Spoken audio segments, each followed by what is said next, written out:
going on, guys? Orange Form coming at you guys here with another video. In today's video, we're doing day 8 of Detroit Lions training camp, and it got physical again, man. Punches were thrown, but first off, thanks to guys like Mike O'Hara, Tim Twentyman, Jeremy Reisman, John Macaron, all the guys, Risden, everybody out there. If they didn't put this out, I couldn't get this out to you guys, and I would not know what's going on myself.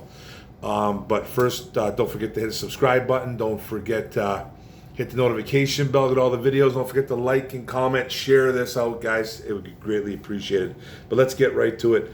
We had a couple scuffles that broke out. Austin Bryant versus offensive tackle Dan Skipper. Punches were thrown. Even helmets were getting tossed. I guess Logan Stedberg came in, bowling balled a helmet across the field. It was getting a little chippy out there. Amon-Ra St. Brown, man, who's been getting really physical in these practices lately. He had one with Will Harris where Will Harris kind of threw a slap at him or tried to punch him. This one was Amon-Ra St. Brown versus Amani Oruwariye. They just kind of went at it a little bit. Oruwariye, I think, ended up taking down Amon-Ra St. Brown in the process. So broken up right away. Play continued, and they continued as pros. So it's football. It happens. This is what happens in these training camps. There's always fights. So it's nothing new. So if anybody tells you this is not the way professionals do it, they don't know what they're talking about, because this is what happens. It's football. People scrap, even friends. And then you continue, and then you after practice you laugh it off, and then you go for a beer afterwards. It's a normal thing. Chark had an amazing catch today. It was a touchdown catch that went for about 35 yards in the air. Chark got behind Deshaun Elliott. Elliott did have a good day today, though, but he did get behind. Chark got behind Elliott, and they made a diving snag touchdown. Fired the ball into the stands, punted it, or like whatever he did, man. He got a little bit fired up. Amon-Ra St. Brown did the same thing too, I guess, after the fight. A couple plays later, man, he ended up making a really nice move, a nice catch, and he ended up punting the ball, screaming into the air. So very emotional day today. Pass rush drills, O-line versus D-line. The other day, we had Penei Sewell, who manhandled Hutch the other day, stood him up, didn't let him get anywhere on these drills. But today was a different day. Hutch beating Sewell to the outside pretty easily on one of the reps. Second rep, I guess he Hutchinson bull rushed Sewell right into the quarterback, but Sewell anchored himself just before they got to the quarterback. So kind of a stalemate, but I'd say Sewell probably won that one right there. Hutch also got a later rep inside where he destroyed undrafted free agent offensive guard Zane Obeid. Hutch was very disruptive today. He even got a sack later on in some 31-second drills, down by 6. Just those like offensive drills where they trying to get within field goal range or at least a touchdown. Hutch ended up beating Big V inside for a sack as well too. So he was disruptive all day. Hutchinson totally looking like the number 2 overall pick that he should be. One-on-one drills, wide receivers versus DBs took place too. They're always kind of hard for the defensive backs, because the offensive guys know where they're going. There's not really a pass rush, if none at all. So it's really hard for DBs, but today was a little bit different. AO, Amani Oruwariye, Okuda, and Mike Hughes won the first 3 reps for the DBs.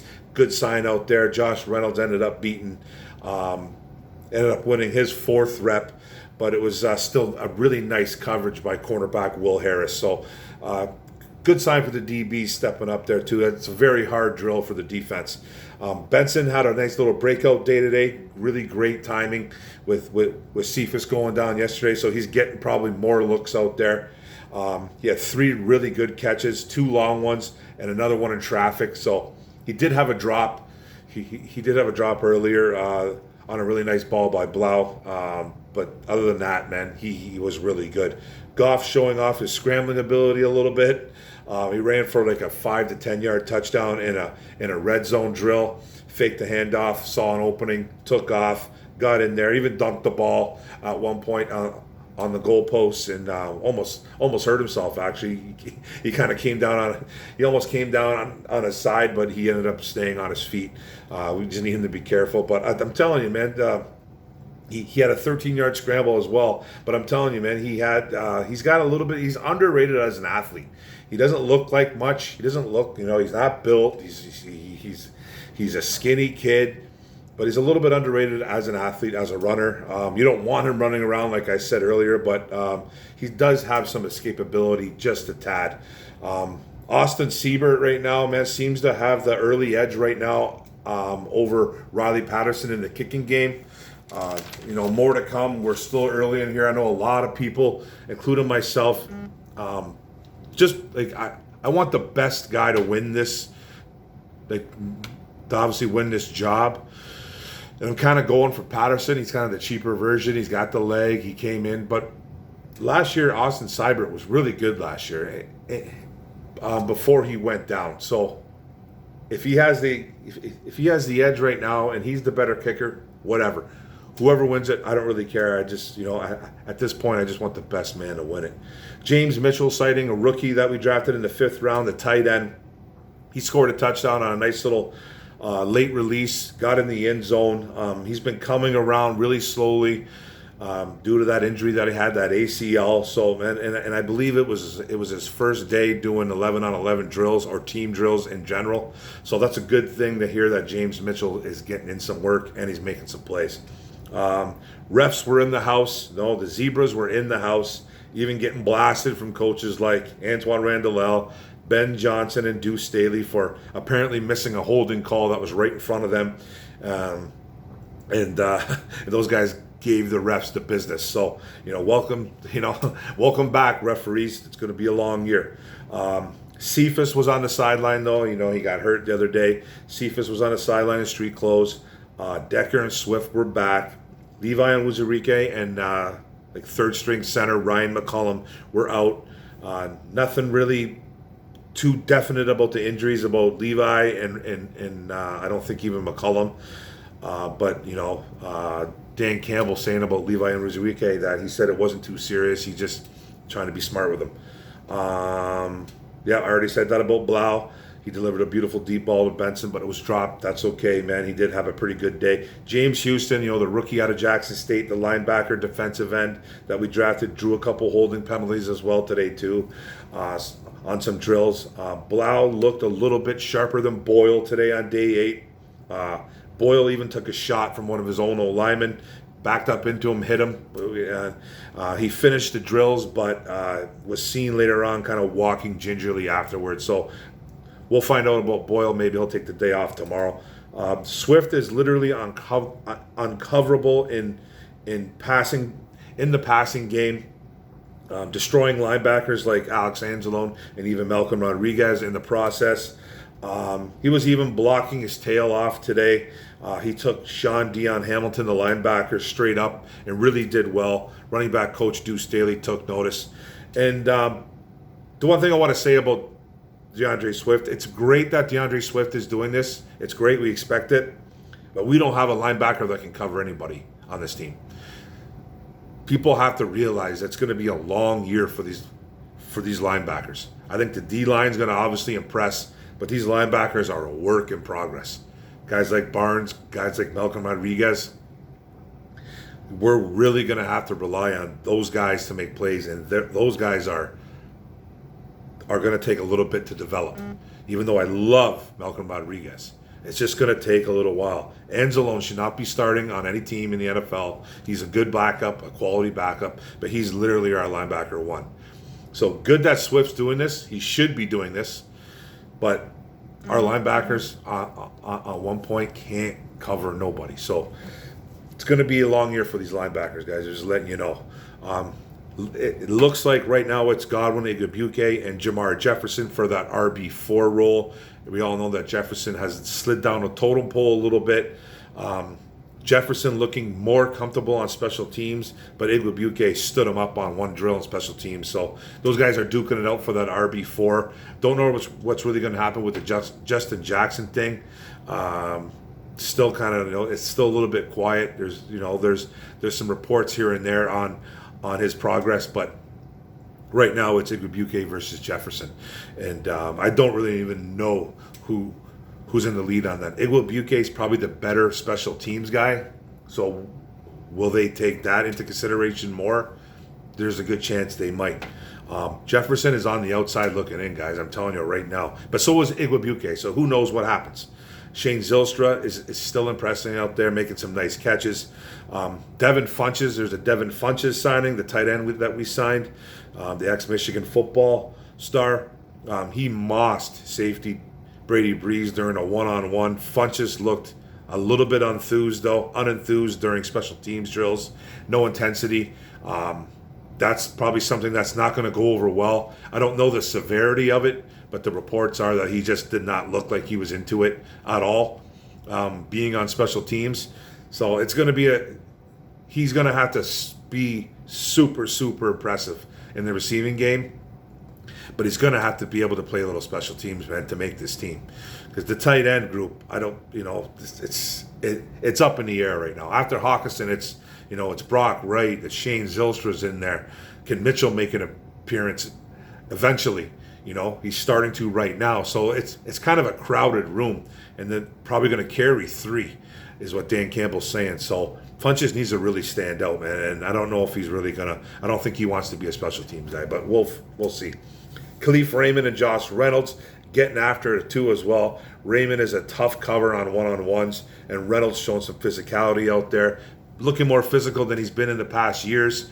Obviously, we got him late last year as a Detroit Lion playing for LA, but he's looking a little more physical out there this year, I guess. Austin Bryant, a defensive end, a Bob Quinn draft pick out of Clemson. We picked him up in the 4th round, I believe, a few years back.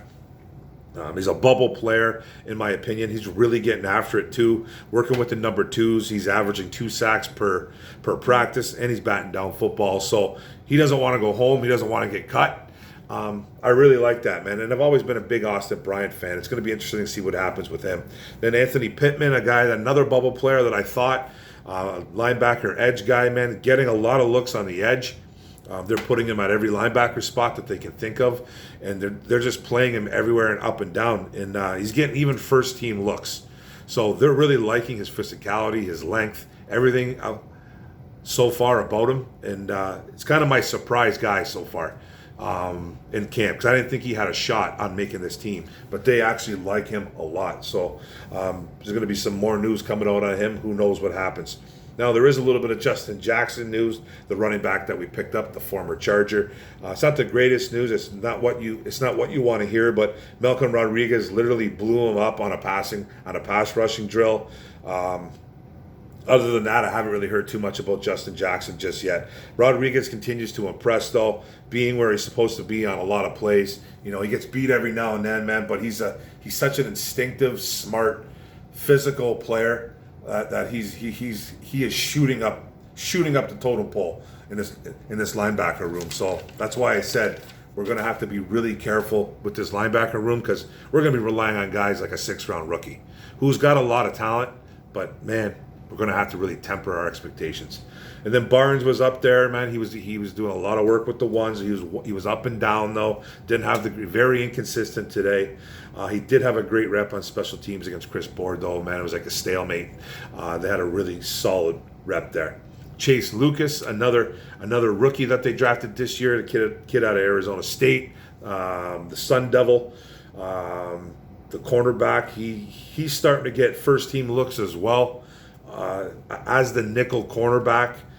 He was in there. Parker still has the edge. AJ Parker still has the edge on him, but it's getting tighter. It's getting a little bit tighter. Lucas had 2 pass breakups today. Looked good. Didn't look out of place with the first teams, which is solid, is what you want to see and hear, right?